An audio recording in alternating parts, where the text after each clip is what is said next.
தேவனுடைய வார்த்தை கேட்டு வருகிறோம். மத்தியில பாஸ்டர் கிருபா பாஸ்டர் வந்திருக்கிறாங்க. Welcome pastor. தொடர்ந்துமாக தேவனுடைய ஊடகங்கள் கூடாக தேவன் நம்மளோடு இடைப்படுவாராக. Welcome pastor. Thank you pastor. ஆமென். Praise Lord.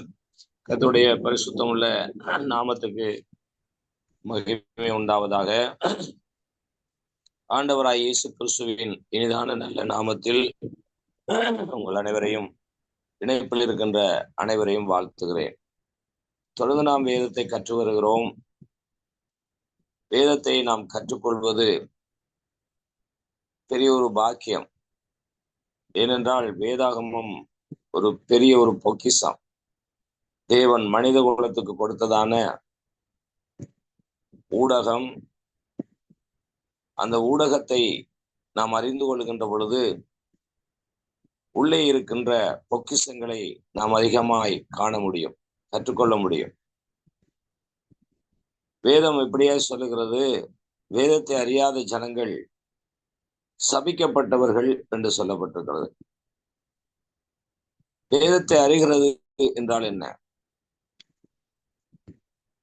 அதனுடைய வேதம், வசனம், சத்தியம் என்று வருகின்ற பொழுது இயேசு அவர்தான் வார்த்தை, அவர்தான் வேதம், அவர்தான் சத்தியம். அவை இயேசுவை அறிந்து கொள்ள வேண்டும் என்றால் நாம் எந்த அளவுக்கு இயேசுவை அறிந்து வைத்திருக்கிறோம்? இயேசு அன்புள்ள தேவனாயிருக்கிறார், இரட்சகராயிருக்கிறார். அவருடைய குமாரனாகிய பிதாவாகிய தேவனும் அன்புள்ளவராயிருக்கிறார். கிறிஸ்துவின் பிரமாணம் என்பது அன்பின் பிரமாணம். அது நியாய பிரமாணம் அல்ல, அன்பின் பிரமாணம். இந்த அன்புக்குள்ளதான் வேதத்தை அறிகின்ற மக்கள் வாழ வேண்டும் என்பது தேவன் எதிர்பார்க்கின்ற ஒரு எதிர்பார்ப்பு. இன்னைக்கு வேதக்காரர் கிறிஸ்தவர்கள் என்று சொல்லுகின்ற பொழுது, வேதக்காரர்கள் என்றால் வேதத்தை உடையவர்கள், வேதத்தை பின்பற்றுகிறவர்கள். கிறிஸ்தவன் என்றால் கிறிஸ்து அந்த மனிதனுக்குள்ளே இருப்பவன் கிறிஸ்தவன். கிறிஸ்து இல்லாமல் கிறிஸ்தவன் என்று சொல்வதில் எந்த பிரயோசனமும் இல்லை. கிறிஸ்து யார்? சத்தியமாயிருக்கிறார். வாசிக்கலாம். கிறிஸ்து யார்? அவர் சத்தியமாயிருக்கிறார். யோவான் சுவிசேஷம் 1வது அதிகாரம் 13வது வசனத்தை வாசிங்கள். 14 வாசிங்கள். 14. அந்த வார்த்தை மாம்சமாகி கிருபையினாலும் சத்தியத்தினாலும் நிறைந்தவராய் நமக்குள்ளே வாசம் பண்ணினார். அவருடைய மகிமையை கண்டோம். அது பிதாவுக்கு ஒரே பேரானவருடைய மகிமைக்கு ஏற்ற மகிமையாகவே இருந்தது. ஆமென். அவர் கிருபையினாலும் சத்தியத்தினாலும் நமக்குள்ளே வாசம் பண்ணினார். யார் கிறிஸ்தவன்? யார் வேதக்காரன்? கிருபையினாலும் சத்தியத்தினாலும் அவர் நமக்குள்ளே வாசம் பண்ண வேண்டும்.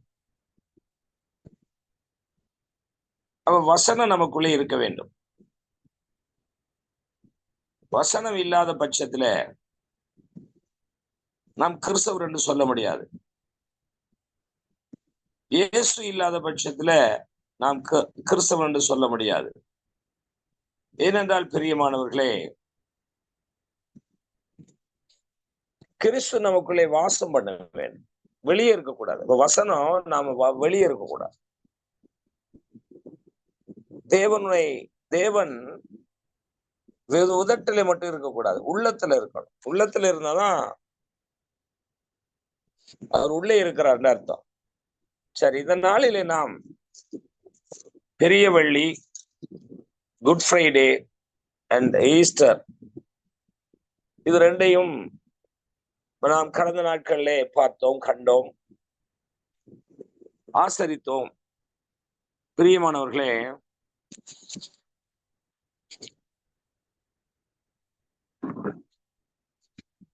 இந்த குட் ஃப்ரைடேலே என்னத்தை நாம கற்றுக்கொண்டோம்? ஈஸ்டர்ல என்னத்தை பார்த்தோம்? பாரம்பரியமாக நாம் எப்பொழுதும் வருடா வருடம் ஒரு பண்டிகை அல்லது ஒரு ஆசரிப்பு அதை மாத்திரம் கண்டோமா? போன வருடம் குட் ஃப்ரைடே, ஈஸ்டரை பார்த்தோம். ஒவ்வொரு வருடமும் கிட்டத்தட்ட நாம் ரட்சிக்கப்பட்ட நாட்களில் இருந்து இந்த ஈஸ்டர் அந்த குட் ஃப்ரைடேயை பார்த்து கொண்டு வருகிறோம். நாம் இவைகளை பார்க்கின்ற பொழுது ஒரு பாரம்பரியமாக வருஷ வருஷம் பார்த்தது போல பார்த்தோமா அல்ல ஒரு வித்தியாசமாய் பார்த்தோமா? குட் ஃப்ரைடே என்பது என்ன, ஈஸ்டர் என்பது என்ன? இது வரலாற்று பின்னணியை பார்த்தால் இது பாபிலோன் மார்க்கத்தை தழுவிய ஒரு சடங்குகள். இது வரலாற்று பின்னணியிலே பார்க்கிறோம். ஆனால் குட் ஃப்ரைடே இயேசு பாடுபட்டார் என்பதும் உண்மைதான், இயேசு உயிர்த்தெழுந்தார் என்பதும் உண்மைதான். ஆனா ரோமன் கத்தோலிக்கத்தில் இருக்கின்ற அந்த வரலாற்று பின்னணியை நீங்கள் பார்க்கின்ற பொழுது அது பாபிலோன் மார்க்கத்தில் இருந்து வந்ததான ஒரு பின்னணி. இந்த பாபிலோன் மார்க்கம் என்றால் என்ன என்பதை குறித்து நாம் இன்னொரு தலைப்புல பார்ப்போம்.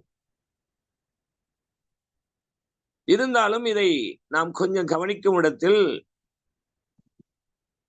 அவர்கள் எதற்காக அதை முன்வைத்தார்கள்? அதுபோலதான் கிறிஸ்துமஸும். அவர்கள் எதற்கு முன்வைத்தார்கள்? அவர்கள் எதற்காகவும் முன்வைத்திருக்கட்டும், ஆனால் ஒரு உண்மையும் நிஜமும் என்ன?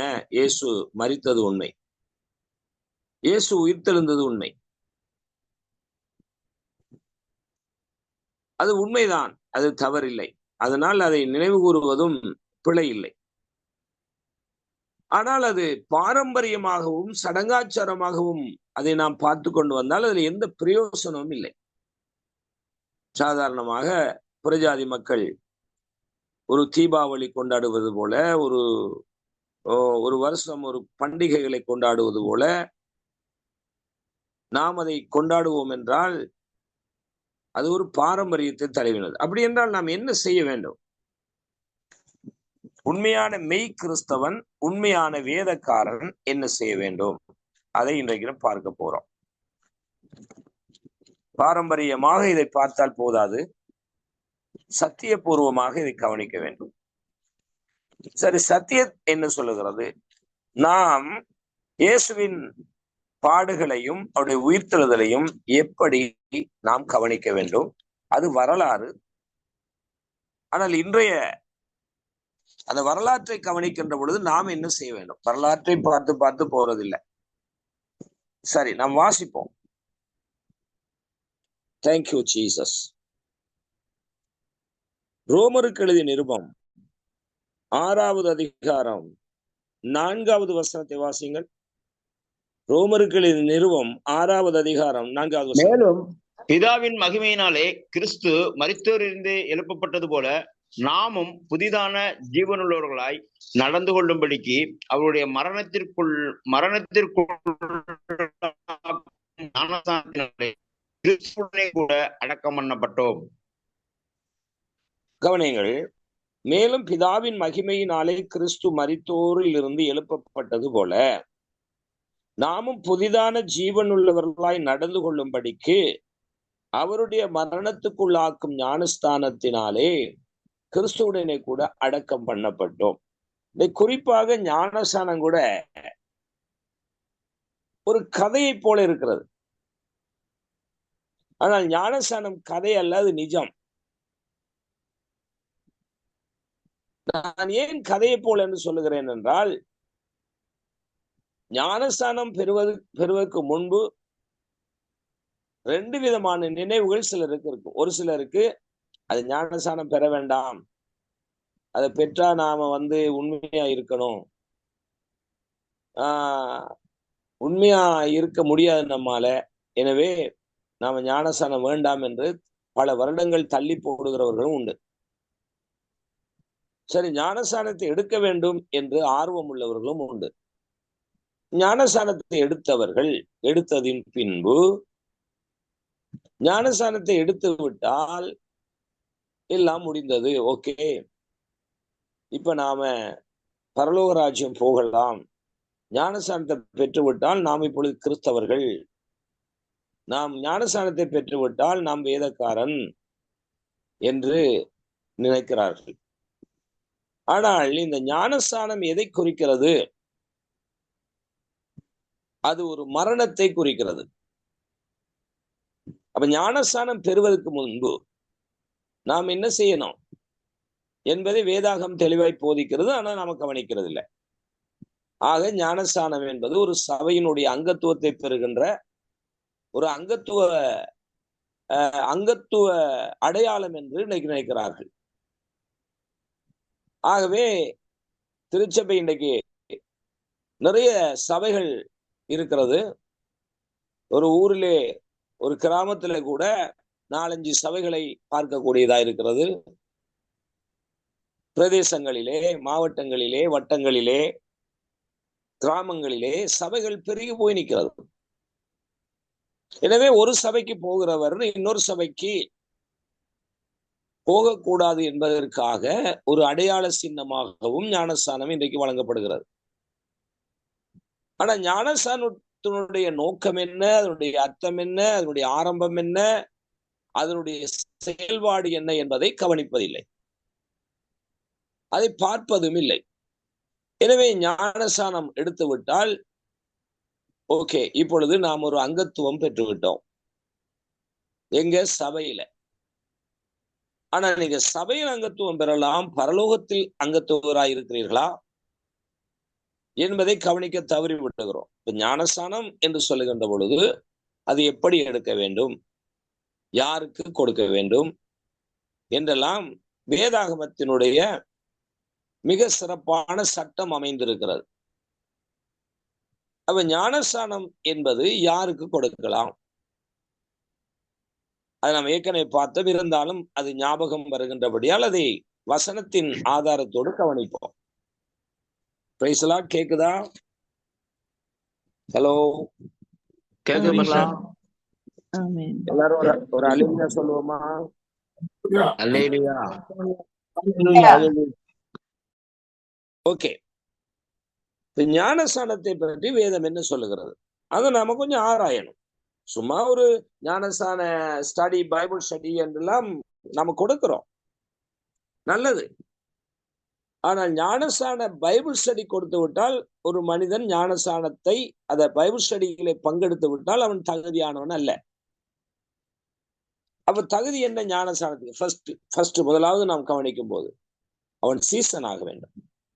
சீசனுக்கு தான் ஞானஸ்நானம் கொடுக்கலாம். அப்ப ஞானஸ்நானம் கொடுக்கிறது நோக்கம் அவன் சீசன் ஆக வேண்டும். யார் சீசன்? கிறிஸ்துவோடு எப்பொழுதும் இருக்கக்கூடியவன் சீசன், அன்பா இருக்கக்கூடியவன் சீசன், சிலுவையை சுமக்கக்கூடியவன் சீசன், உபதேசத்தை கேட்கக்கூடியவன் சீசன். இந்த சீசத்துவம் என்க ஒரு அடையாளம் பெற்றதின் பின்புதான் ஞானஸ்நானம் கொடுக்க வேண்டும். ஆனா இன்றைக்கு ஞானஸ்நானத்தை கொடுத்துட்டு சீசனாக பார்க்கிறார். அது நடக்கிறது இல்லை, நடக்க முடியாது. இப்ப ஞானஸ்நானம் எதை குறிக்கிறது? அது ஒரு அடையாளமாய் இருந்தாலும் அதனுடைய உள்ளர்த்தம், அதனுடைய ஆழம் என்னவென்றால் மரிப்பதை குறிக்கிறது. சரி, வாசிக்கலாம். மத்தேயு சுவிசேஷம் 28வது அதிகாரம் 18வது வசனத்தை வாசிங்கள். அப்பொழுது இயேசு சமீபத்தில் வந்து அவர்களை நோக்கி, வானத்திலும் பூமியிலும் சகல அதிகாரமும் எனக்கு கொடுக்கப்பட்டிருக்கிறது. ஆகையால் நீங்கள் புறப்பட்டு போய் சகல ஜாதிகளையும் சீசராக்கி பிதா, குமாரன், பரிசுத்த ஆவியின் நாமத்திலே அவர்களுக்கு ஞானஸ்நானம் கொடுத்து, நான் உங்களுக்கு கட்டளையிட்ட யாவையும் அவர்கள் கை கொள்ளும்படி அவர்களுக்கு உபதேசம் பண்ணுங்கள். இதோ உலகத்தின் முடிவு பரியந்தம் சகல நாட்களிலும் நான் உங்களுடனே கூட இருக்கிறேன் என்றார். ஆமென். ஆமென். Praise the Lord. ஹல்லேலூயா. ஆமென். ஆமென். ஆமென். அப்ப ஞானஸ்நானம் எப்படி கொடுக்க வேண்டும், யாருக்கு கொடுக்க வேண்டும், எதற்காக இந்த ஞானஸ்நானம் என்பது மிக தெளிவான சத்தியம் இப்பொழுது வாசித்த பகுதியிலே இருக்கிறது.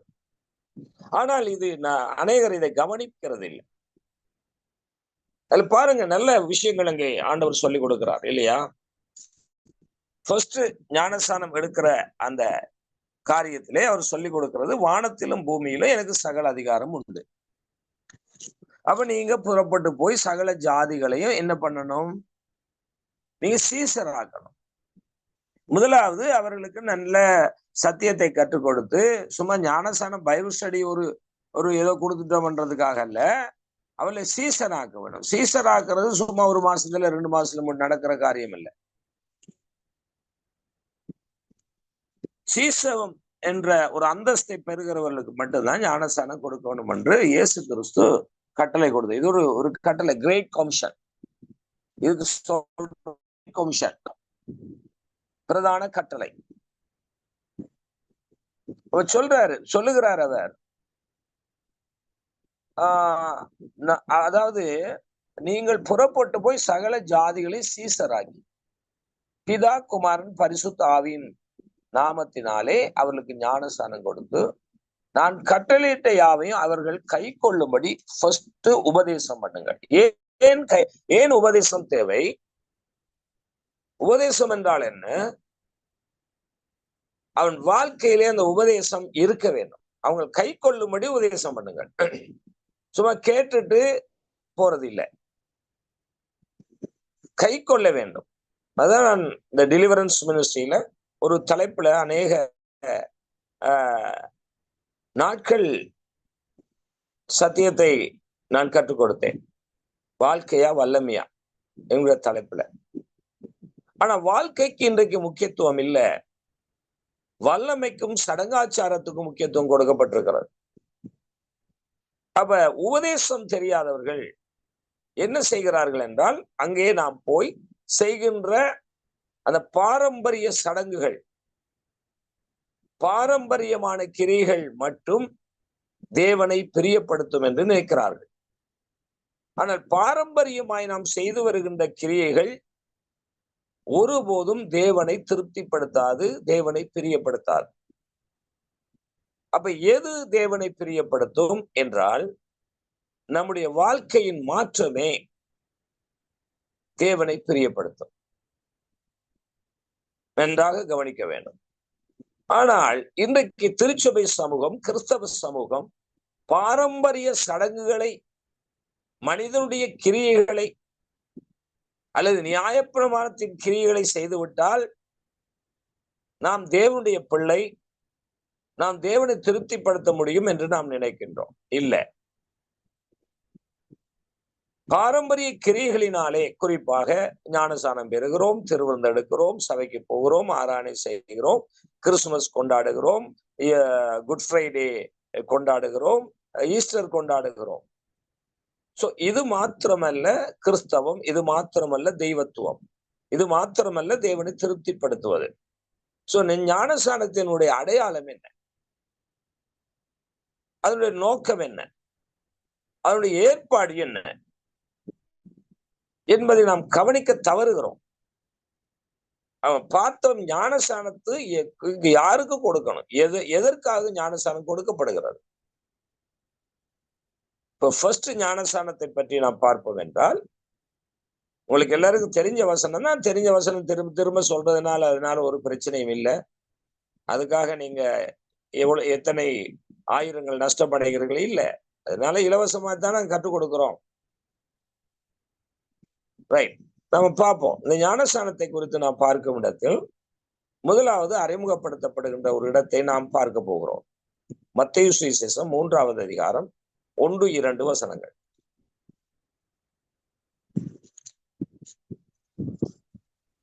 அந்நாட்களில் யோவான் ஸ்நானன் யூதேயாவின் வனாந்தரத்தில் வந்து, மனம் திரும்புங்கள், பரலோக ராஜ்யம் சமீபித்திருக்கிறது என்று பிரசங்கம் பண்ணினான். கர்த்தருக்கு வழியை ஆயத்தப்படுத்துங்கள், அவருக்கு பாதைகளை செவ்வை பண்ணுங்கள் என்று வனாந்தரத்திலே கூப்பிடுகிறவனுடைய சத்தம் உண்டென்று ஏசாயா தீர்க்கதரிசியினால் சொல்லப்பட்டவன் இவனே. போதும் போதும் போதும். இப்ப அந்நாட்களிலே யோவான் ஸ்நானகன் யூதேயாவின் வனாந்தரத்துல வந்து மனம் திரும்புங்கள், பரலோக ராஜ்யம் சமீபித்திருக்கிறது என்று பிரசங்கம் பண்ணினார். இந்த யோவான் ஸ்நானன் என்று சொல்லப்படுகிற இந்த நபர் யார்? இவர் 2 வேலை திட்டத்துக்காக இங்க வந்தார். ரெண்டும் ஒன்றுதான், ஆனா 2 வகையை பார்க்கலாம். எந்த வேலை திட்டத்துக்காக அவர் வந்தார்? இயேசு கிறிஸ்துவுக்கு வழியை செவ்வைப்படுத்துவதற்கு. அப்ப இயேசு கிறிஸ்துவுக்கு வழியை செவ்வைப்படுத்துவதென்றால் மற்ற விதத்துல பார்த்தால் மக்களை தேவனுடைய ராஜ்யத்துக்கு தயார்படுத்துவதற்கு. இந்த 2 விஷயம் அவரிலே காணப்பட்டது. அதற்கு ஒரு நிகழ்வு நடைபெறுகிறது. எதற்கு? இயேசுவினுடைய வழியை செவ்வைப்படுத்துவதற்கும், வழியை கிளியர் பண்ணுவதற்கும், அடுத்தது தேவனுடைய ராஜ்யத்திற்கு ஆயத்தப்படுத்துவதற்கும் இவர் அனுப்பப்பட்டார் என்று நாம் பார்க்கிறோம். அதனுடைய அடையாளத்தில் ஒன்றுதான் ஞான ஸ்நானம். இந்த ஞானஸ்நானம் என்பது அதனுடைய அடையாளத்தில் ஒன்றுதான். இப்ப ஞானஸ்நானம் பெறுவதற்கு தகுதி என்ன என்றால் மனம் திரும்புதல் தான். ஏன் மனம் திரும்ப வேண்டும்? ஏன் ஞானஸ்நானம் எடுக்க வேண்டும்? அதுக்கு ஒரு நோக்கம் உண்டு. அது சபையில் அங்கத்தினராய் இருப்பதற்கு அல்ல, சடங்காச்சாரத்தை கை கொள்வதற்கு அல்ல, அது தேவனுடைய ராஜ்யத்திற்கு பயணிப்பதற்காகவே. அப்ப தேவனுடைய ராஜ்யத்துக்கு பயணிப்பதே முக்கிய நோக்கம். இதுக்கு என்ன செய்ய வேண்டும்? இது ஒரு அடையாளமாக ஞானஸ்நானம் கொடுக்கப்பட்டது. அப்ப ஞானஸ்நானம் எடுத்து விட்டால் மட்டும் பரலோக ராஜ்யம் போக முடியாது. இதுக்கு முக்கிய பகுதி என்னவென்றால் மனம் திரும்புதல். மனம் திரும்புதல் என்று சொல்லுகின்ற பொழுது ஒவ்வொரு நாளும் நாம் தவறுகிறோம். ஒவ்வொரு பிழைகள், குற்றங்கள் நம்மிடத்திலே காணப்படுகிறது. எனவே மனம் திரும்புதல் என்றைக்கோ ஒரு நாள் ஞானஸ்நானம் எடுத்து விட்டோம் என்றது மனம் திரும்புதல் என்ற அல்ல. நாம் ஒவ்வொரு நாளும் மனம் திரும்ப வேண்டும். அப்ப ஒவ்வொரு நாளும் பரலோக ராஜ்யத்திற்கான ஆயத்தங்களை செய்ய வேண்டும். இதுக்கு முக்கிய காரணம் ஞானஸ்நானம் என்று சொல்லுகின்ற பொழுது நீங்க பார்க்கிறீர்கள், ஒரு அடையாளத்துக்காகவும் ஏதோ குறுக்கு வழியிலே பரலோக ராஜ்யம் போவதற்காகவும் என்று இன்னைக்கு அநேகர் நினைக்கிறார்கள். இந்த நினைவை யார் கொண்டு வருகிறது என்றும் வேதாகமம் அடையாளம் காட்டுகிறது. ஞானஸ்நானம் எப்படி எடுத்தார்கள் பாருங்கள். மத்தேயு சுவிசேஷம் 3வது அதிகாரம் 6வது வசனத்தை கவனியுங்கள். மத்தேயு 3:6. தங்கள் பாவங்களை அறிக்கையிட்டு யோர்தான் நதியிலே அவனால் ஞானஸ்நானம் பெற்றார்கள். அப்ப எப்படி அதுக்கு தகுதி என்ன? பாவங்களை அறிக்கை செய்வது, மனம் திரும்புவது. இப்படி ஒரு நிகழ்வு நடக்கின்ற பொழுது அந்த நிகழ்வுக்குள்ளே ஒரு ஊடுருவல் செய்யப்படுகிறது. இது சாத்தானுடைய ஊடுருவல். 7வது வசனத்தை வாசியுங்கள். 7வது வசனம். பரிசேயரிலும் சதுசேயரிலும் அநேகர் தன்னிடத்தில் ஞானஸ்நானம் பெறும்படி வருகிறதை அவன் கண்டு, விரியன் பாம்பு குட்டிகளை வரும் கோபத்துக்கு தப்பித்துக் கொள்ள உங்களுக்கு வகை காட்டினவன் யார்? ஓகே. இப்ப ஞானஸ்நானம், மனம் திரும்பி ஞானஸ்நானம் பெறுகிறவர்கள் அங்கே மனம் திரும்பி ஞானஸ்நானம் பெற்றுக் கொள்ளுகின்ற பொழுது பரிசேயரும் சதுசேயரும் என்ன செய்தாங்க? ஞானஸ்நானம் பெற வராங்க. இப்ப இந்த பரிசேயரையும் அந்த சதுசேயரையும் யோவான் அடையாளம் கண்டுவிட்டார். இப்ப நாங்க இன்றைக்கு திருச்சபை சமூகம் இந்த பரிசேயர் சதுசேயர் ஆவி பெற்றவர்கள் வந்து ஞானஸ்நானம் பெற வருகின்ற பொழுது நாம் என்ன செய்து கொண்டிருக்கிறோம்? ஞானஸ்நானத்தை கொடுத்துறோம். யாருக்கு இப்ப ஞானஸ்நானம் கொடுக்கிறோம்? இந்த பரிசேயர் சதுசேயர் யாருக்கு அடையாளமாக்கப்பட்டிருக்கிறார்கள்? சொல்லுங்க. ஹலோ, யாருக்கு அடையாளமா இருக்கிறார்கள்? டெஃபினெட்லி இந்த விரியன் பாம்பு குட்டிகள் விரியன்பாம்பு குட்டிகளை போல என்று சொல்லல, குட்டிகள். அப்ப இந்த விரியன் பாம்புக்கு தாய் எங்க இருக்கு?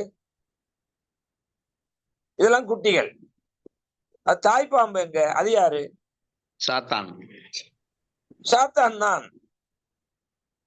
அப்ப ஞானசானம் பெறும்போது தேவன் எங்க தேவனுடைய காரியம் நடக்குதோ அங்க சாத்தானுடைய ஊடுருவல் இருக்கும் என்பதை நாம் இந்த கடவுளுடைய ஊடகத்துல அநேகமாய் பார்த்து கொண்டிருக்கிறோம். உங்களுக்கு எந்த அளவுக்கு விளங்குதோ தெரியாது. நீங்க இந்த பிரசங்கத்தை கேட்டுட்டு இன்னொரு பிரசங்கம் கேட்கறதுனால உங்களுக்கு எல்லாம் அந்த கன்ஃபியூஸா இருக்கலாம், இந்த மிக்ஸ்ட் ஆகி மிண்டில் ஆகிரும். ஆனா இதை எப்படி நீங்கள் கவனிக்கிறேன்னு தெரியல. சில நேரம் அதுக்கும் இதுவும் சேர்ந்து ஊடுருவல் செய்கின்ற பொழுது உங்களுக்கு எது தெளிவுன்னு தெரியாது. ஆனா இந்த ஊடகத்தை நாம் பார்த்து கொண்டிருக்கோம். மெயினா அந்த ஊடகத்தை கவனிக்கிறது சாத்தானுடைய ஊடுருவல். அதை நான் அடிக்கடி உங்களுக்கு சொல்லுகிறேன். நாம உளவியல் ரிப்போர்ட்டை கொடுக்கிறோம். இந்த உளவியல், அதாவது இன்டெலிஜென்ட் ரிப்போர்ட் அப்படின்னா என்ன? வேதத்துல நாம நிறைய காரியங்களை ஆராய்ந்து மக்களாகிய உங்களுக்கு ஒரு ஒரு என்ன சொல்றது, ஒரு இன்டெலிஜென்ட் ரிப்போர்ட்டை நாம கொடுத்துட்டு இருக்கிறோம் உங்களுக்கு. உளவுத்துறை ரிப்போர்ட்னு சொல்லுவார்கள் இல்லையா?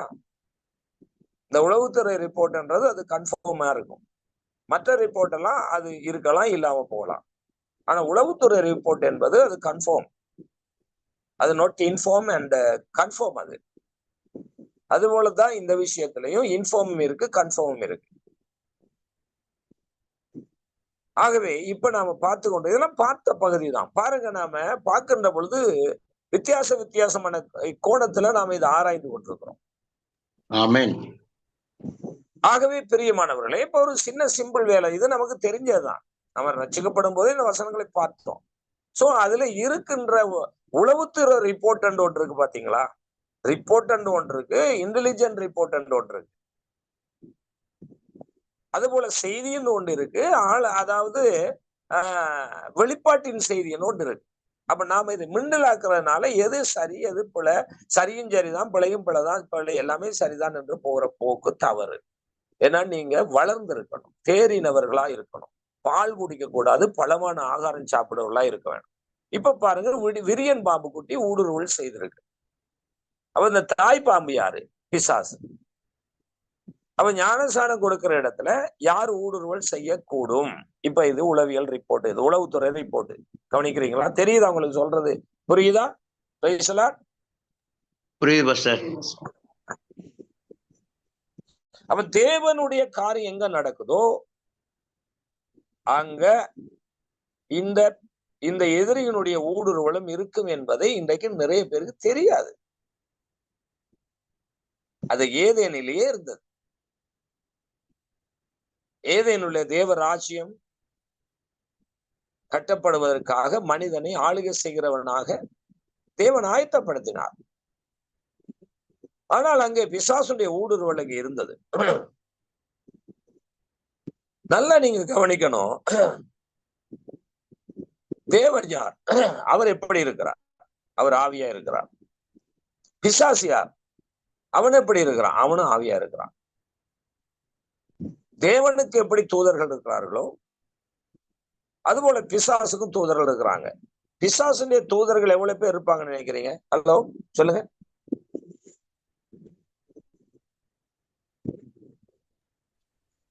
ஜஸ்ட் ஒரு 2000 பேர் இருப்பாங்க சார். 6000 லேகியோன் 6000. ஓகே, 2000 6000. வேற யாரும் சொல்ல முடியுமா? 30 முக்கோடி. எவ்வளவு? முக்கோடி தேவர்கள். 30 முக்கோடி. 30 முக்கோடி. ஓகே, அப்படின்னா என்ன? அது கொஞ்சம் தெளிவா சொல்லுங்க. 30 யாரும் சொல்றீங்க, அது அப்படின்னா என்ன? அது என்ன 30 முக்கோடி? இப்ப கவனிக்கணும். இப்ப இதெல்லாம் நாம ஆராயணும். பாருங்க, நாம இதுகளை கவனிக்கணும். பாருங்க, சும்மா ஏதோ பைபிளை படிக்கிறோம், ஏதோ ஞானசானம் பெற்றோம், ஏதோ சபைக்கு போறோம் என்று வாழ்ந்தோம்னா நாம நாம சரியான முறையில எங்களை நாம சரியா போக முடியாது பாருங்க.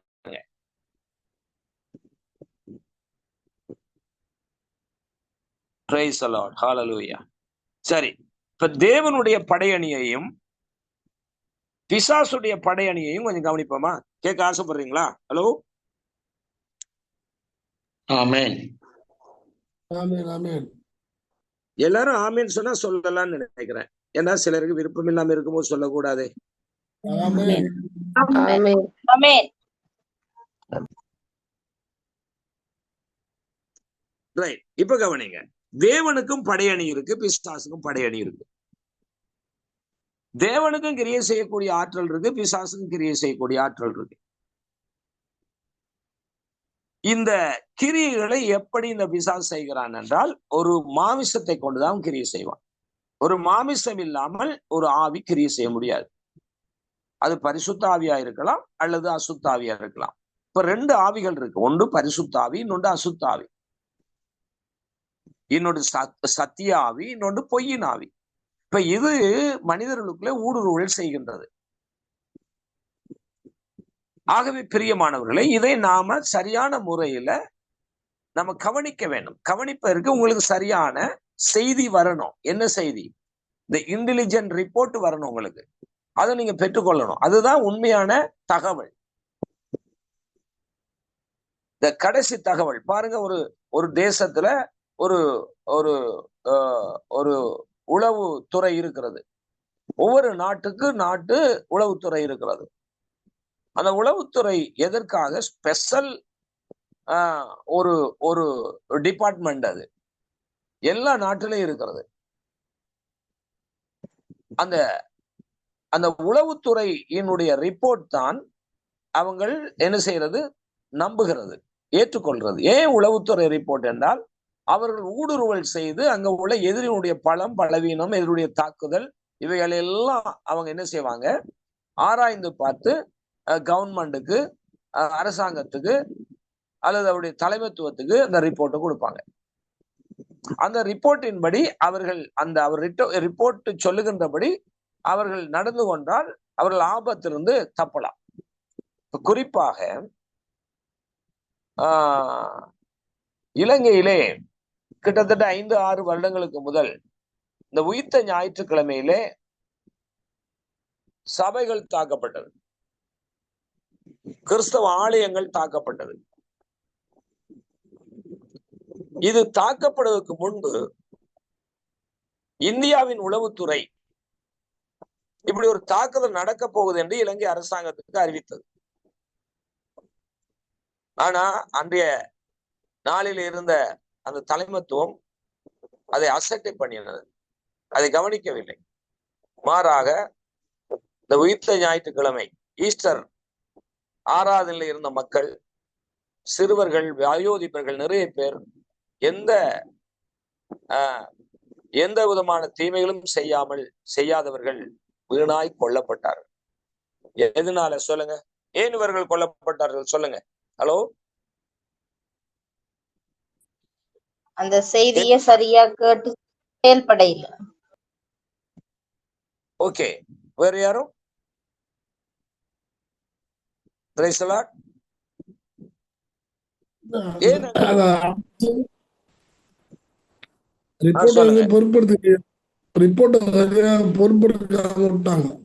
Very good. இப்ப அன்பான சகோதரியும் அன்பான போதகர் அவர்களும் சொன்னது போல, அந்த இன்டெலிஜென்ட் ரிப்போர்ட், அந்த உளவுத்துறை அந்த ரிப்போர்ட்டை அந்த தலைமைத்துவம் கேட்காதனால இந்த அழிவு நடந்தது. அது போலத்தான் நீங்களும் கவனிக்கணும். சரியான செய்தி, தேவனுடைய செய்தி நீங்க சரியா பெற்றுக்கொள்ளவில்லை என்றால், அதை பெற்று கேட்டு அது நடக்கவில்லை என்றால் நமக்கும் அழிவு வரும் என்பதை நீங்கள் நினைவில் வைத்துக் கொள்ளுங்க. சும்மா செய்தியெல்லாம் செய்தி அல்ல, ஆனா சரியான செய்தி வடிகட்டி, சரியா ஆராயப்பட்டு வடிகட்டி பியூரா கொடுக்கின்ற மெசேஜ், நியூஸே சரியான நியூஸ். ஆகவே தேவனுக்கும் படையணி இருக்கிறது, பிசாசுக்கும் படையணி இருக்கிறது. அப்ப தேவன் எங்கே செயல்படுகிறாரோ அங்கே தேவனுக்கு எதிரான சாத்தான் ஆகிய அவனுடைய செயல் திட்டங்களும் அவனுடைய படையணிகளும் அவர்கள் களமிறங்குகிறார்கள். இப்ப இதை கண்டுபிடிச்சாதான் நாம தேவனுடைய படையணியிலிருந்து ஜெயிக்க முடியும். இதை குறித்து வேதாகமம் தெளிவாய் சொல்லுகிறது. ஆனா அதை நம்ம கவனிக்கிறது இல்லை. நம்ம கவனிக்கிறதெல்லாம் பாரம்பரியத்தை மட்டும்தான். சடங்காச்சாரத்தையும் பாரம்பரியத்தையும் கவனிக்கிறோம். ஞானசானமா கொடுத்துருவோம், ஞானசானம் கொடுத்துருவோம். யாரு கொடுக்குறோம்னு தெரியாது, ஏன் கொடுக்குறோம்னு தெரியாது. அப்ப ஞானசானம் கொடுக்கும் போதே அங்க பிசாசுடைய ஊடுருவல் அங்கே ஊடுருவினதே. அதை யோவான் அடையாளம் கண்டாரு. அப்படியே நாங்க புதிய இந்த ஆதி திருச்சபைக்கு வருகின்ற பொழுது, புதிய ஏற்பாட்டின் ஆதி திருச்சபைக்கு பெந்தகோஸ்தே நாட்களே வருகின்ற பொழுது அங்கேயும் சாத்தானுடைய ஊடுருவல் இருந்தது தெரியுமா உங்களுக்கு? அதுல ஒரு 5ஆம் அதிகாரத்துல பார்த்தா வாசிக்க வேண்டாம், நான் டச் பண்ணிட்டு போறேன். அதாவது அப்போஸ்தலர் 5 நீங்க பாத்தீங்கன்னா அங்க அதாவது பொது உடைமை கொள்கை இருந்தது. அந்த ஆதி திருச்சபையில எல்லாருக்கும் பொதுதான். அவர்கள் நிலங்களையோ சொத்துக்களையோ விற்று அங்கே சபைக்கு கொடுத்தார்கள். சபையானது இந்த விசுவாசிகளை பராமரித்தது. அவ எல்லாரும் விற்று என்ன செய்தாங்க? தங்களுடைய பங்குகளை கொண்டு வந்து முழுமையாய் செலுத்தினார்கள் அப்போஸ்தலருடைய கரங்களிலே. இப்ப அங்க ஒரு ஊடுருவலை பாருங்க. இந்த அனனியா சப்பிரா என்று சொல்லுகின்ற அந்த நபர்களுக்குள்ளே பிசாசுடைய ஊடுருவல் வந்தது. அதை சரியாய் செய்யாமல் செய்தார்கள், சரியாய் செய்யவில்லை. அப்ப இன்றைக்கு சரியாய் சத்தியத்துக்குள்ள நடக்காதவர்களுக்குள்ள யாருடைய ஊடுருவல் இருக்கு தெரியுமா? பிசாசுடைய ஊடுருவல், அந்த விரியன் பாம்பு குட்டிகளுடைய அந்த கிரியைகள். அதுபோல நீங்க அந்த பக்கம் வரும்போது அவர்கள் வல்லமையினாலும் வரங்களினாலும் கர்த்தருடைய ராஜ்யத்தினுடைய வேலைகளை செய்ய தொடங்கினார்கள் அப்போஸ்தலர்கள், சீசர்கள். அப்படி இருக்கும்போது அங்க மந்திரவாதிகளும் மனம் திரும்பினான்னு பார்க்கிறோம். அங்க சீமோன் என்று பெயர் கொண்ட ஒரு மந்திரவாதி, அவன் காசு பணத்தினால இந்த வல்லமையை பெற பார்த்தான். அவன் மனம் திரும்பின அவனுடைய நோக்கம் இல்லை. எதுக்கு அந்த வல்லமையை பெற பார்த்தான்? அவனும் நடிக்கிறதுக்கு பிசாசு அவனை ஏவினான். இப்படி நீங்க பார்க்கின்ற பொழுது நிறைய வேதாகமத்தில ஒவ்வொரு பகுதியிலும் ஒவ்வொரு காலகட்டத்திலும் பார்க்கின்ற பொழுது எங்கெல்லாம் தேவனுடைய காரியம் நடைபெறுகிறதோ அங்கெல்லாம் பிசாசுடைய ஊடுருவலும் வருகிறது. பிசாசுக்கு அற்புதம் செய்ய முடியும், பிசாசுக்கு பைபிள் சொல்ல முடியும், பிசாசு தீர்க்கதரிசனம் சொல்ல முடியும், பிசாசு அந்நிய பாஷை, சில பேர் சொல்லுகிறார் பிசாசு அந்நிய பாஷை பேசாதுன்னு சொல்லுகிறார். அவ எதை வைத்து சொல்லுகிறாரு எனக்கு தெரியாது. நான் என் கண்ணால கண்டேன், அந்நிய பாஷை பேசினதை பார்த்திருக்கிறேன், தீர்க்க தரிசனம் சொன்னதை இருக்கிறேன், அற்புதம் நடந்ததையும் நான் பார்த்திருக்கிறேன். பிசாசுடைய காரியங்கள். அவ இதனுடைய வேதத்தை பற்றி அறிவில்லாமலும் வளர்ச்சி இல்லாமலும் இருக்கிற மக்கள் ஈஸியா இவங்க வழி விலகி பிசாசுடைய ஊடுருவல் வருகின்ற பொழுது வழி விலகி போய்விடுகிறார்கள். இப்ப இதை அறிந்து கொள்ளக்கூடிய சரியான உளவுத்துறை ரிப்போர்ட்டை போல ஆழமான சத்தியத்துடைய செய்தி அவர்களுக்கு கிடைக்கவில்லை. சரி, இப்ப படையணியை நாம் கவனிக்கின்ற பொழுது அவனிடத்திலையும் நான் ஒரு புத்தகம் எழுதியிருந்தேன், திருடர்கள் ஜாக்கிரதை என்று. அது எத்தனை பேருக்கு கிடைத்ததோ தெரியாது, ஆனா நிறைய பேர் அதை படித்து பயன்பெற்றார்கள். அந்த திருடர்கள் ஜாக்கிரதை என்ற புத்தகத்துல இந்த பிசாசுடைய காரியங்களை மிக தெளிவாய் அங்கே அறிய தந்திருந்தேன். பிரியமானவர்களே, இந்த பிசாசுடைய இந்த காரியங்களை முதல் கவனிக்கணும். பிசாசு இருக்கிறான், அதை தெரிஞ்சு கொள்ளணும். இப்ப சபைக்குள்ள பிசாசு இல்லைன்னு நினைக்கிறீங்களா? கிறிஸ்தவத்துக்குள்ள பிசாசு ஊடுருவ முடியாதுன்னு நினைக்கிறீங்களா? அவன் எப்படி வருகிறான்? பொதுவாக நீங்க நினைக்கிறீங்க தலையை விரிச்சு போட்டு ஆடினா விழுந்தா பேய்ன்னு நினைக்கிறீங்க. அது பாவம், அது அப்பாவி பேய். அது என்ன பேய்? அது அப்பாவியான பேய். சும்மா பாவம் பலன் இல்லாம மூளை இல்லாம மாட்டிக்கிற பேய். ஆனா அதிபதி தரத்துல இருக்கு பேய், பற்றாளியன் தரத்துல இருக்கு பேய். அப்படி குரூப்பா இருக்கு, இந்த சிங்கிளா இருக்கு, குரூப்பா இருக்கு, டீமா இருக்கு. பட்டாலியன், பட்டாலியன் உங்களுக்கு என்னன்னு தெரியுமா? Hello, price the Lord. Battalion என்ற ராணுவம். ஓகே ஓகே, ராணுவம். ஓகே, பட்டாலியன் தான், ராணுவத்துல பட்டாலியன் இருக்கு. அப்படின்னா அது என்னன்னு தெரியுமா? யாராவது தெரிஞ்சா சொல்லுங்க.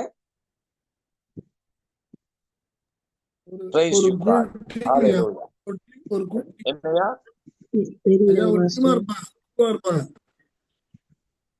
ஓகே ஓகே, சரி. குழு, அது ஒரு சாதாரண குழு இல்ல, பெரிய ஒரு பட்டாளம். பட்டாளம், பட்டாலியன் என்பது பெரிய பட்டாளம். இந்த பட்டாலியன் குரூப்புக்குள்ள சும்மா சாதாரண ஆள் கிடையாது. The 6000 forces, 6000 பேர் கொண்டதுதான் ஒரு பட்டாலியன். 2000ல இருந்து 6000 வரைக்கும் அந்த பட்டாலியன் அந்த கேம்ப்ல இருப்பார்கள். ஒரு பெரிய கேம்ப் அது. அதுபோல பிசாசும் செயல்படுகிறான், இந்த சிங்கிளாவும் செயல்படுகிறான், அவன் பெரிய ஒரு பட்டாளமாகவும் செயல்படுகிறான். அப்ப ஒரு மனிதனுக்குள்ள பட்டாளியனாய் செயல்படக்கூடிய ஒரு வாய்ப்பும் இருக்கிறது, சிங்கிளா செயல்படக்கூடிய வாய்ப்பும் இருக்கிறது. அதே நேரத்துல இங்க நினைக்கிற மாதிரி சபை என்று சொல்லுகின்ற பொழுது, இப்ப ஞானசானம் கொடுக்கின்ற அந்த சம்பவத்திலே நம்ம என்ன பார்த்துட்டு இருக்கிறோம்? விரியன் பாம்பு குட்டிகள் ஊடுருவுகிறது. ஆனா யோவான் ஸ்நானன் அடையாளம் கண்டு அந்த விரியன் பாம்பு குட்டிகளை திரட்டுவதை பார்க்கிறோம். ஆனா இன்றைய திருச்சபை சமூகம், இன்றைய கிறிஸ்தவ சமூகம் இதை அடையாளம் கண்டு திரட்டுகிறதா? அதுதான் கேள்விக்குறி. அதான் முக்கியமான விஷயம். திரட்டுகிறதா? இதுக்கு பதில், உங்களுடைய பதில் எப்படி இருக்கிறது? ஆம், திரட்டுகிறேன் என்று சொல்ல முடியுமா, அல்லது திரட்டவில்லை என்று சொல்ல முடியுமா? Please answer. ஹலோ,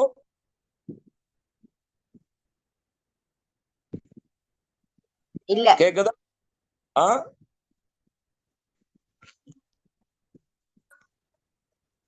இல்ல, அது அறிஞ்சி திரட்டுறது இல்ல.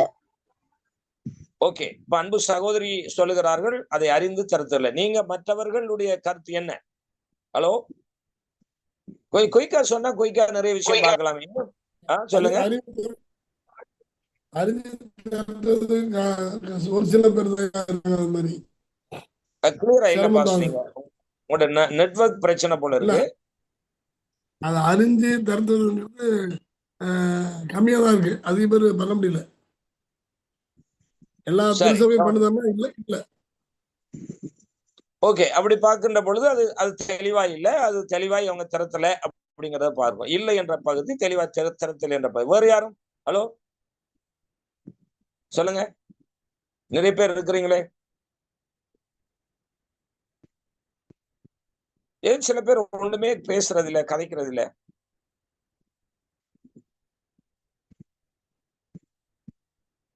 இன்னும் ஒரு ஆள் சொல்லுங்க. இல்ல நீங்க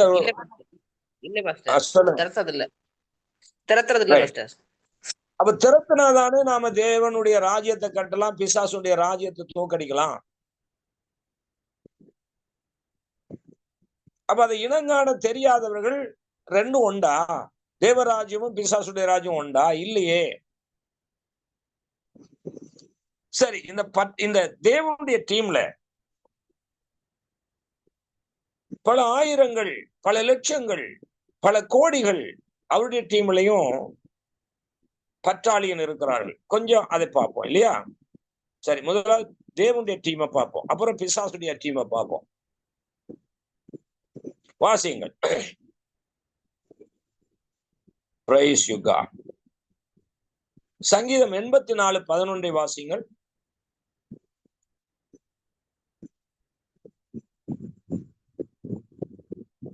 சங்கீதம் 84:11. தேவனாகிய கர்த்தர் சூரியனும் கேடகமும் ஆனவர். கர்த்தர் கிருபையும் மகிமையும் அருளுவார்.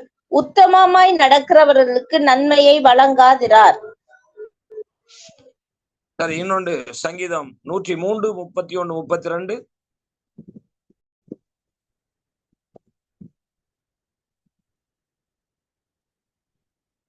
சங்கீதம் 103, 31, 32. 103 இல்லையே பாஸ்டர். சங்கீதம் 103 31, 32 இல்லையே பாஸ்டர். இல்லையா? ஓகே, அது மிஸ். ஓகே, சரி, வேண்டாம், அதை விடுங்க. இப்ப எபிரேயர் 1:14 வாசிங்க. எபிரேயர் 1:14.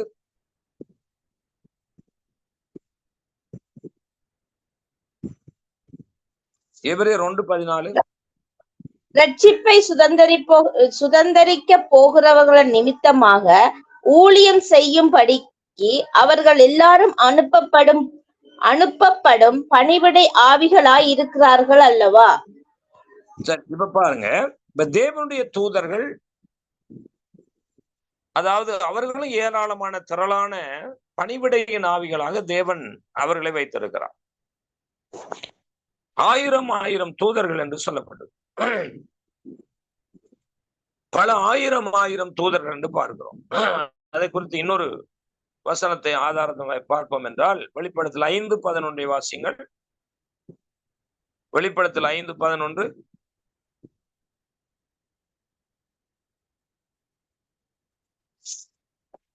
பின்னும் நான் பார்த்தபோது சிங்காசனத்தையும் ஜீவன்களையும் மூப்பர்களையும் சூழ்ந்திருந்த அநேக தூதர்களுடைய சத்தத்தை கேட்டேன். அவர்களுடைய இலக்கம் 10,000 10,000 இருந்தது. அப்ப தேவனுக்கும் பல லட்சங்கள், பல கோடிகள், இதுல இன்னும் நிறைய வசன ஆதாரங்கள் இருக்கிறது. தூதர்கள் பணிவிடையின் ஆவிகளாக செயல்படுகிறார்கள்.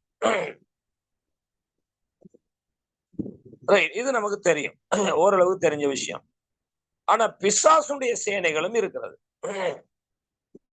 பிசாசுடைய சேனையுடைய இலக்கம், இப்ப சில பேர் சொன்னீங்க, அந்த 33 கோடி தேவர்கள் என்று சொல்லுகிறார்களே, அது ஓரளவுக்கு உண்மைதான். அங்கேயும் கோடிக்கணக்கான லட்சக்கணக்கான தூதர்கள் அவங்கள்ட்டையும் இருக்கிறாங்க.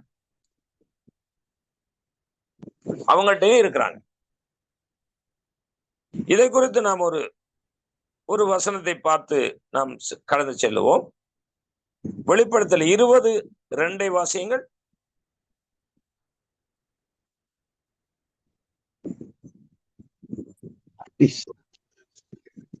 பிசாசு என்றும் சாத்தான் சொல்லப்பட்ட பழைய பாம்பாகிய வலி சர்ப்பத்தை அவன் பிடித்து அதை 1000 வருஷம் கட்டி வைத்து அந்த 1000 வருஷம் நிறைவேறும் வரைக்கு அது ஜனங்களை மோசம் போக்காதபடிக்கு அதை பாதாளத்திலே தள்ளி அடைத்து அதன் மேல் முத்திரை போட்டான்.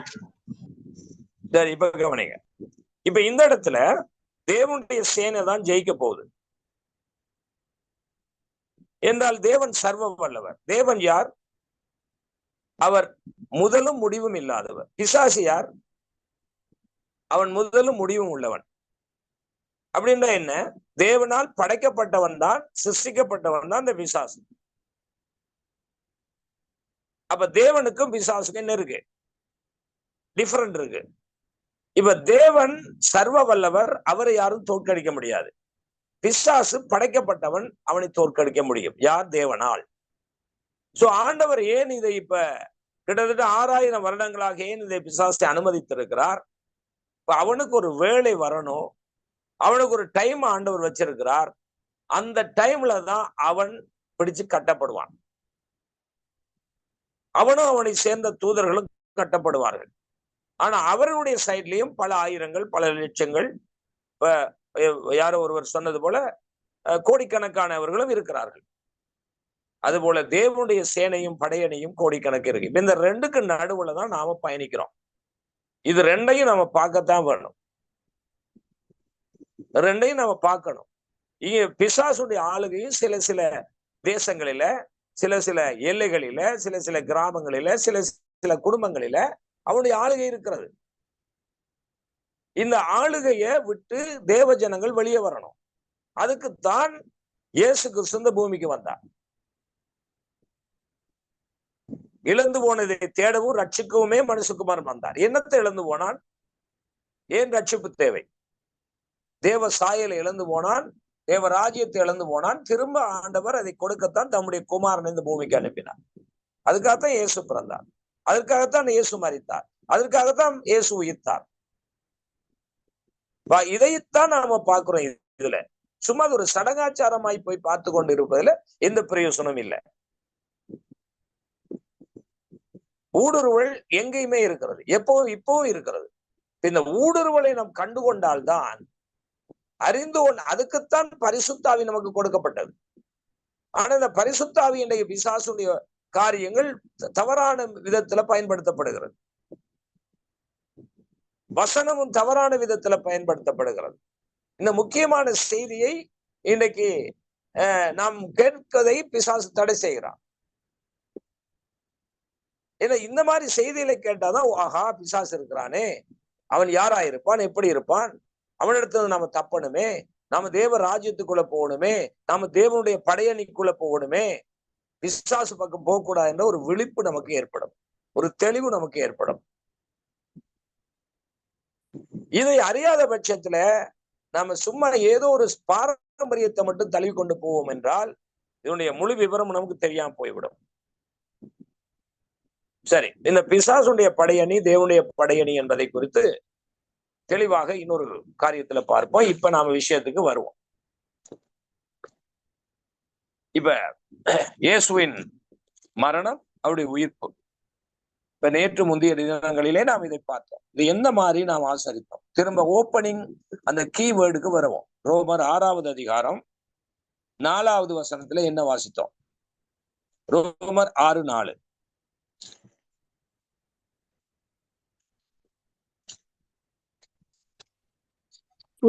அப்பொழுது யூதருடைய பஸ்கா சமீபித்திருந்தது.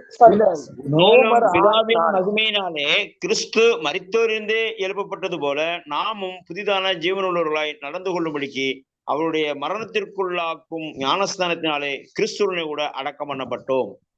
இப்ப கவனி. அப்ப ஞானஸ்தானம் என்பது ஒரு சபையினுடைய அங்கத்துவம் பெறுவதற்காக அல்ல. ஞானஸ்தானம் என்பது பழைய மனிதன் மரித்து அவன் அடக்கம் செய்யப்பட்டு புதிய மனிதன் உயிர்த்தெழுவதுதான் இந்த ஞானஸ்தானத்தினுடைய அடையாளமும், இந்த ஈஸ்டர், இந்த குட் ஃப்ரைடேனுடைய அடையாளமும். புரியுதா உங்களுக்கு? ஹலோ, ஆமென். இந்த அடையாளத்தை தவிர்த்து பாரம்பரியத்தை மட்டும் சொன்னதை சொல்லி 7 வார்த்தைகளை சொல்லி கொண்டிருப்போம். அது வருஷம் சொல்லிட்டு இருப்போம். அது 7 வார்த்தைகள் இல்லை, 70,000 வார்த்தைகள் இருக்கு. அந்த 7 வார்த்தைகளை பார்க்கிற நாம் ஏன் அங்கே ஆண்டவர் சொன்ன அந்த 70,000 வார்த்தைகளை பார்ப்பதில்லை? அது ஒரு பாரம்பரியம் வந்து விட்டது. ஆனா இதனுடைய நோக்கம் என்ன? 5வது வசன வாசிங்கள். ரோமர் 6:5. ஆதலால் அவருடைய மரணத்தின் சாயலில் நாம் இணைக்கப்பட்டவர்களானால் அவர் உயிர்த்ததின் சாயலும் இணைக்கப்பட்டிருப்போம். இப்ப இயேசு மரித்தார், இயேசு உயிர்த்தார் என்றது வரலாறு. இப்ப நாங்களும் மரிக்கணும், நாங்களும் உயிர்க்கப்படணும். இதுதான் நிஜம். இதுதான் இன்றைய யதார்த்தம், இன்றைய தேவையும் கூட. இயேசு மரித்தார், ஓகே, அழுதுட்டு இருக்கோம், கொஞ்ச நாள் அழுவோம், அப்புறம் மறந்துடுவோம். அப்புறம் இயேசு உயிர்த்தார், அதை கொண்டாடுவோம், அதுக்கப்புறம் அதை மறந்துடுவோம். இப்படி போறது அல்ல, இப்படி அல்ல. இங்க கவனிங்க, 5வது வசனம் சொல்றது அவருடைய ஆதலால் அவருடைய மரணத்தின் சாயலில் நாம் இணைக்கப்பட்டவர்களானால் அவருடைய உயிர்த்தெழுதலின் சாயலிலும் இணைக்கப்பட்டிருப்போம். வாசிப்போம். கலாத்தியர் 6:14. கலாத்தியர் 6:14.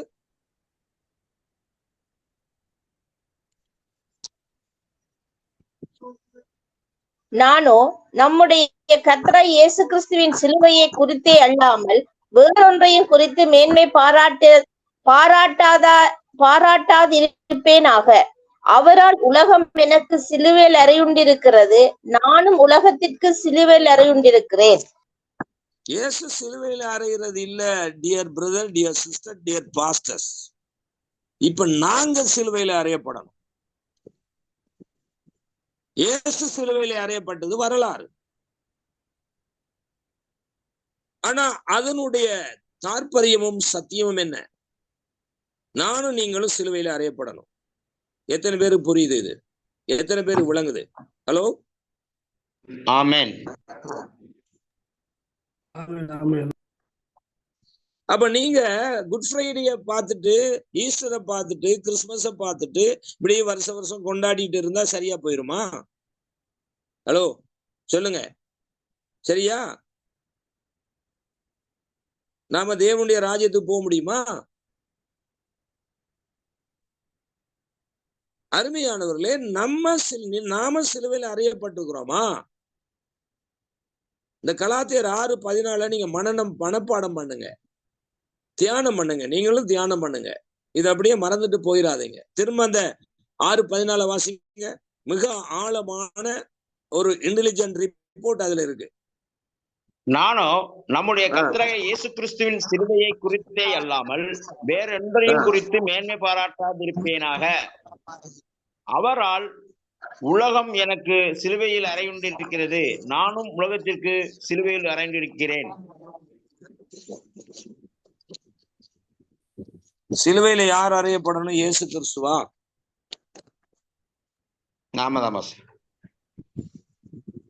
உலகம் நமக்குள்ள வராம, மாமிசம் நமக்குள்ள வராம, இந்த உலகமும் மாமிசமும் சிலுவையில் அறைந்தா செத்து போயிருப்போம்.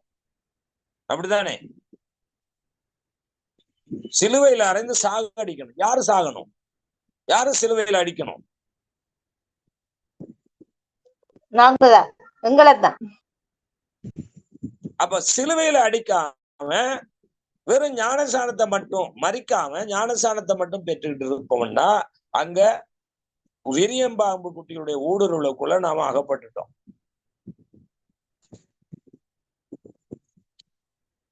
இந்த விரியன் பாம்பு குட்டி என்னைக்குமே நன்மை செய்யாது. அது பேய், பிசாசு. அது என்னைக்குமே நன்மை செய்ய போறது இல்லை. அதான் நாம தொடர்ந்து துன்பத்தையும் துயரங்களையும் வேதனைகளையும் நம்ம கிறிஸ்துவுக்குள் இருந்தால் கூட எப்ப பார்த்தாலும் நமக்கு ஒரே பிரச்சனையை சந்தித்து கொண்டிருக்க காரணம் என்ன? இந்த பிசாசுடைய ஊடுருவல் வந்ததுனால. கிறிஸ்துவனுடையவர்கள் அதனுடைய ஆசை இச்சைகளை சிலுவையிலே அறைந்திருக்கிறார்கள் என்று வேதம் தெளிவா சொல்லுகிறது. கர்த்தருக்கு ஸ்தோத்திரம். மீண்டும் ஒரு வேத பாடத்தை சந்திப்போம். கர்த்தர் நல்லவர். தொடர்ந்து வேதத்தை ஆராயுங்கள். இதுல ஏதாவது உங்களுக்கு குறைகள், தெளிவின்மைகள் இருக்குமானால் நீங்கள் கேள்வி கேட்கலாம், நீங்க தெரிந்து கொள்ளலாம், என்னோடும் தொடர்பு கொள்ளலாம். கர்த்தர் உங்களை ஆஸ்வதிப்பார். மீண்டும் சந்திப்போம்.